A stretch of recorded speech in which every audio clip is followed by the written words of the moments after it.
کیا ہمارے مزاروں پہ 12 گھنٹے قوالیاں نہیں ہوتی؟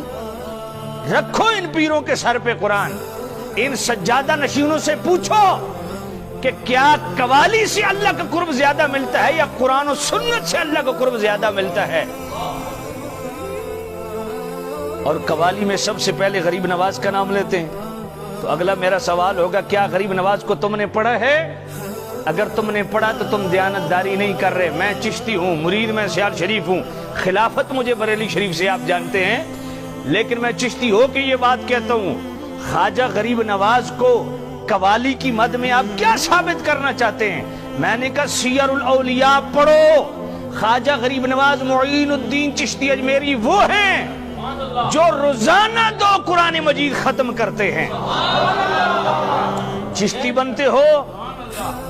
بنتے ہو، قوالی سنتے ہو، قوالی کی شرعی حیثیت کیا ہے، شرعی طور پہ اس کی ڈیفینیشن کیا ہے، یا ہم کس طرح ڈیفائن کرتے ہیں، میں وہ ڈسکس نہیں کر رہا۔ میں احساس دلانے کے لیے عرض کر رہا ہوں کہ قوالی تو جناب والا 1400 سال بعد کی ایجاد ہے۔ اور بندے خدا، تیری رہنمائی کے لیے، تیری پیشوائی کے لیے جو ضابطۂ حیات اور دستور اللہ نے دیا ہے وہ کیا ہے؟ وہ قرآن و سنت ہے، اللہ کا کلام ہے۔ تو پہلے 2 روزانہ قرآن ختم کرنا، اس کے بعد تو قوالی سن تو مجھے بھی سمجھ آئے گی۔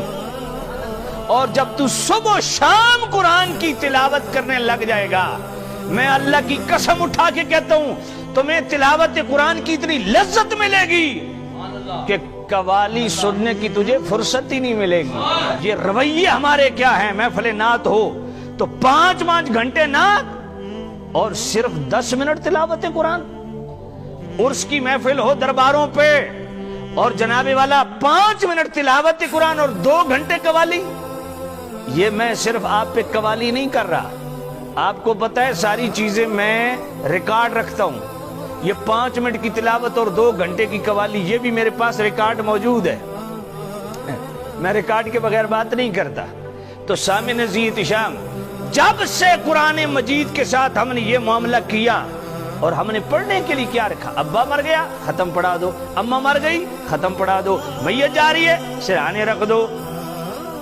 اور دکاندار کیا کرتا ہے؟ خود کھولنے کی توفیق نہیں، دکان پہ جائے گا، ادھر سے جناب والا ٹی وی لگا دے گا، ادھر دکان کی صفائی بھی ہو رہی ہے، ادھر اپنی جناب سبزی پہ وہ جھاڑ پوچھ بھی ہو رہی ہے، اور تلاوت قرآن پتہ نہیں کون سن رہا ہے، کیلے سن رہے ہیں، سیب سن رہے ہیں، کدو سن رہے ہیں، سمجھ کوئی نہیں یاد۔ اور بندہ خدا تلاوت سن کون رہا ہے؟ تیری سبزی سن رہی ہے، تیرے فروٹ سن رہے ہیں، پیاز ٹماٹر سن رہے ہیں۔ اتنی تجھے توفیق نہیں ہے، خود جناب والا گرد و غبار اڑا رہا ہے، خود سبزی صاف کر رہا ہے، خود ڈیلنگ کر رہا ہے، ادھر سے یہ رویے ہمارے قرآن کے ساتھ۔ انکم لا ترجون الی اللہ بشیء افضل مما خرج منہ یعنی القرآن۔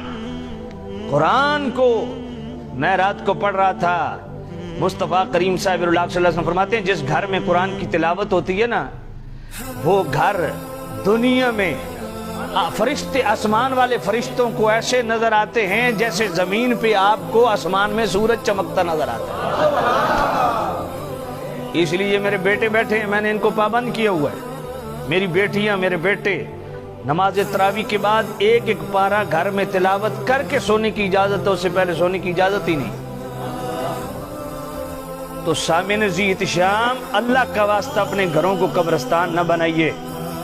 اور صرف یہ ٹی وی کیا مرض بن گیا یار، اور ٹی وی سے تھوڑی جان چھڑاؤ، اللہ کا واسطہ خود قرآن پڑھو، کوئی اس زبان پہ اللہ کا کلام جاری ہو، دل میں وہ اترے، کوئی لذت محسوس ہو۔ توجہ ہے کوئی نہیں؟